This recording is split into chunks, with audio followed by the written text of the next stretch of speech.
Hello everyone.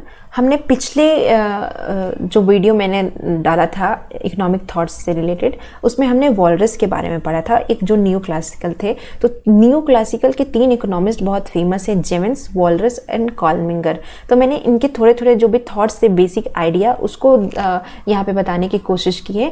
तो दो लोगों के हमने आइडिया को पढ़े थे कि कहाँ से स्टार्ट हुआ, क्यों किया उन्होंने, क्या आइडिया था उनका, क्या रिप्रेजेंट किया। तो वैसे ही हम कार्ल मिंगर के बारे में आज पढ़ेंगे। इनका टाइम ड्यूरेशन यहाँ पे लिखा हुआ है। तो चलिए स्टार्ट करते हैं। अगर आप इकोनॉमिक्स थॉट्स के आपने वीडियो नहीं देखा होगा तो आप लोग एक बार देख लीजिएगा।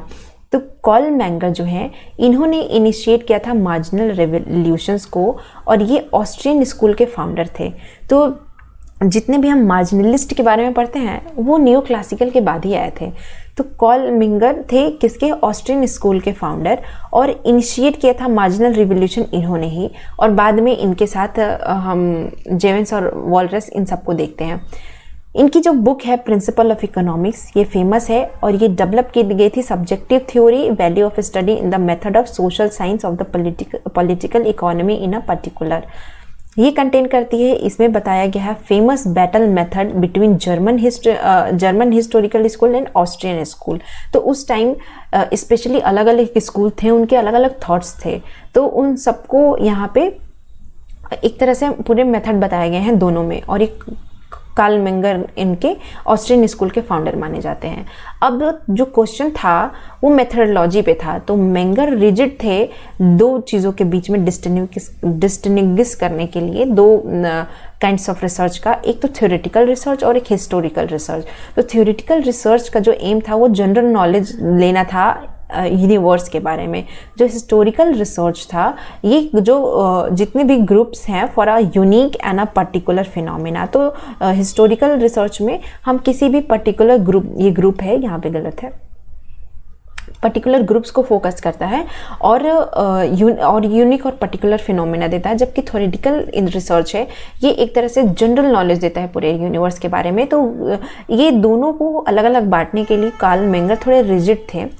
और साथ ही साथ अगर हम मार्जिनलिज्म और मार्जिनल एनालिसिस की बात करें, तो मार्जिनल एनालिसिस बेस्ड था लॉजिकल डिसीजन मेकिंग पे, जिसमें एक्शंस कोई भी परफॉर्म्ड किया जाता था वो add benefit more than effort made on it. यानी कि ये किस पे बेस्ड था? जितने हम बेनिफिट ऐड करते हैं उससे मतलब वो ज़्यादा था जितना हम एफर्ट उस पर लगाते हैं। उसके बाद नेसेसरी कंडीशन क्या थी? वो इक्वी मार्जिनल प्रिंसिपल था। और सफिशिएंट कंडीशन क्या थी? Law of diminishing. ये बार बार आपके एग्जाम में पूछता है कि इक्वी मार्जिनल प्रिंसिपल का कंडीशन क्या है, लॉ ऑफ डिमिनिशिंग मार्जिनल का कंडीशन क्या है। तो law of diminishing marginal sufficient condition बताता है और इक्वी मार्जिनल ये नेसेसरी कंडीशन बताता है। बेसिकली अगर हम अपने इकोनॉमिक्स के चैप्टर्स को पढ़ते हैं तो हम उसमें मार्शल के बारे में ज़्यादा पढ़ते हैं, बट ये तीनों जो इकोनॉमिस्ट मैंने ऑलरेडी 2 पढ़ाए हैं वो भी इम्पॉर्टेंट है।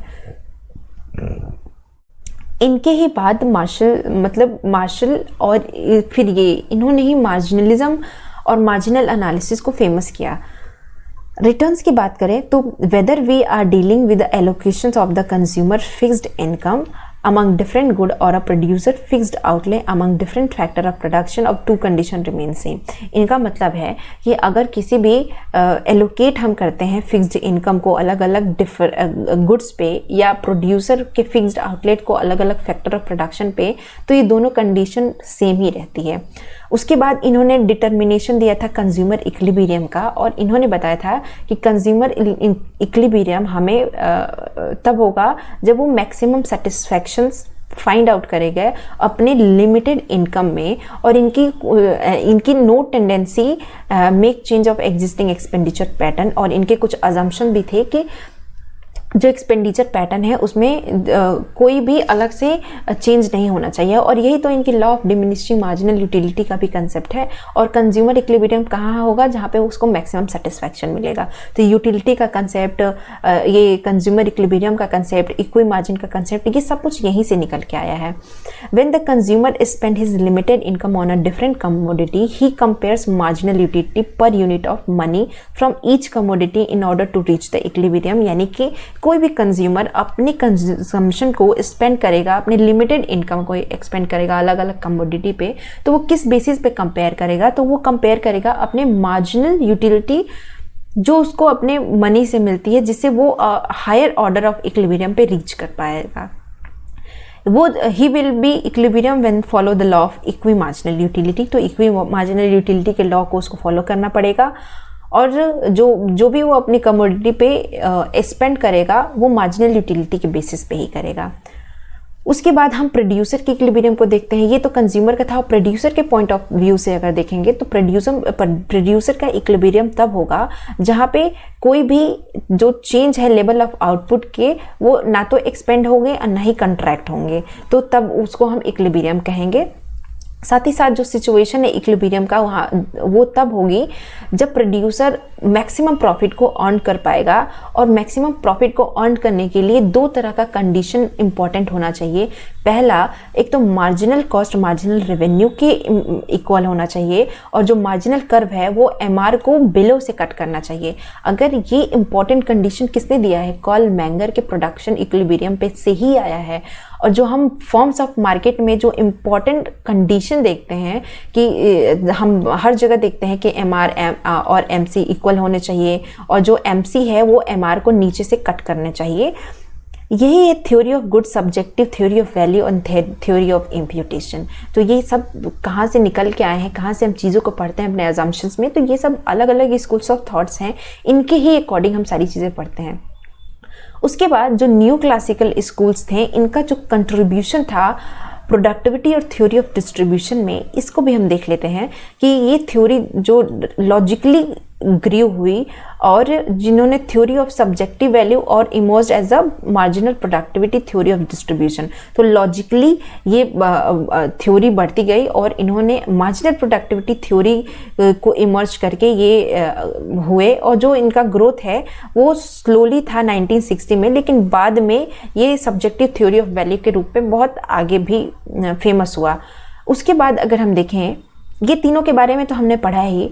मार्जिनल जो प्रोडक्टिविटी थ्योरी है वो इंडिपेंडेंट है डिफरेंट कंट्रीज़ में। जैसे विक्सिड और मार्शल की बात करें तो ये तो इंग्लैंड के थे, विक्सेल की बात करें ये स्वीडन के थे, और जेबी क्लर्क अमेरिका के। तो अलग अलग कंट्रीज़ में ये इंडिपेंडेंट अपीयरेंस हुआ इस मार्जिनल प्रोडक्टिविटी थ्योरी का।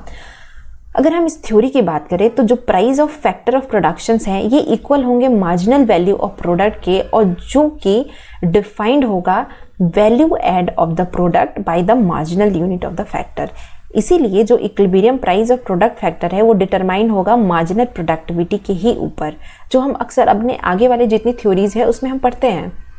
अगर हम बात करें कि विक्सीड का क्या कंट्रीब्यूशन है, अलग अलग फील्ड में क्या इन्होंने कंट्रीब्यूट किया, तो इन्होंने जो कोऑर्डिनेट किया लॉ ऑफ डिस्ट्रीब्यूशन में इनका कंट्रीब्यूशन है, और साथ ही साथ जो common sense of political economy दिया है उसमें इनका कंट्रीब्यूशन है विक्सीड का।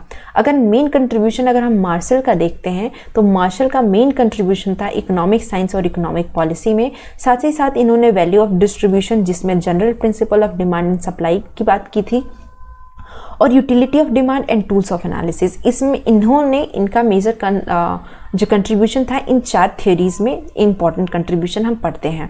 तो ये भी हमें पता होना चाहिए कि मार्शल, विक्सीड ये कैसे अलग अलग कंट्रीब्यूशन इन्होंने दिया है।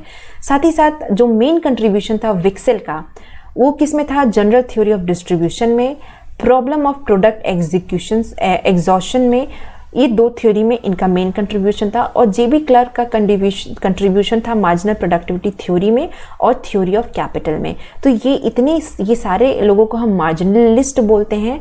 और ये इनका कंट्रीब्यूशन कहाँ था, इनका मेन जो थॉट्स था वो कैसे स्टार्ट हुआ, और इन्होंने क्या क्या कंट्रीब्यूट किया इकोनॉमिक्स में, ये सब कुछ हमने इन तीन वीडियो की हेल्प से पढ़ा। तो आई होप आपको न्यू क्लासिकल समझ में आया होगा। इसके बाद हम कीन्स पढ़ेंगे, और कीन्स के बाद हम अपने वो फ्रीडमैन को पढ़ेंगे। तो आई होप आप लोगों को इकोनॉमिक्स थॉट्स की चीज़ें समझ में आ रही होंगी। मैं बहुत कंसाइज करके वीडियो आपको एक बेसिक आइडिया प्रोवाइड करने की कोशिश कर रही हूँ। इससे ज़्यादा डिटेल तो आती नहीं है चीज़ें। तो आई होप आप लोगों को समझ में आई हो। तो thank you so much and stay tuned for next video.